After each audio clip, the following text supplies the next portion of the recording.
എനിക്ക് മുമ്പ് സംസാരിച്ചവർ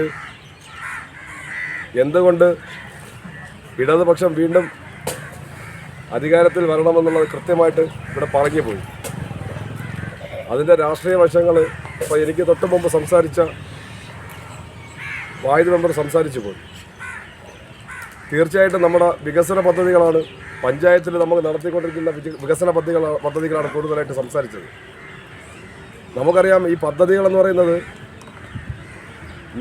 നിന്നു പോകുന്നതല്ല, ഇതിൻ്റെ തുടർച്ചയാണ്.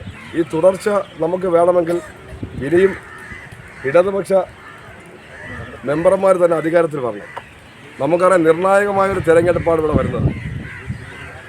ഈ തെരഞ്ഞെടുപ്പിൽ ഇടതുപക്ഷ സ്ഥാനാർത്ഥികൾ വിജയിച്ചു വരേണ്ട ആവശ്യകതയാണ് നമുക്ക് തൊട്ട് മുമ്പ് സംസാരിച്ചത് പറഞ്ഞു പോയത്. നമ്മുടെ വാർഡിൽ ഗ്രാമപഞ്ചായത്തിൽ ഇടതുപക്ഷത്തിൻ്റെ സ്ഥാനാർത്ഥിയായിട്ട് മത്സരിക്കുന്നത് സഖാവ് ദീപ്തി ഹീസയാണ്. സഖാവിനെ നമ്മൾ പാർട്ടി എന്നുള്ള നിലയിലാണ് നമ്മളിവിടെ നിർത്തിയിട്ടുള്ളത്. പാർട്ടി തീരുമാനിച്ചതിൻ്റെ അടിസ്ഥാനത്തിലാണ് സഖാവ് ദീപ്തി ഹീസ ഇവിടെ മത്സരിക്കുന്നത്. ആ സഖാവിനെ നമുക്ക് വിജയിപ്പിക്കേണ്ടത് അത്യാവശ്യമുള്ള കാര്യമാണ്. നമ്മൾ ഓരോരുത്തരും ഇതിൽ പ്രചാരകരാവണം, നമ്മളെല്ലാവരും സ്ഥാനാർത്ഥിമാരാവണം.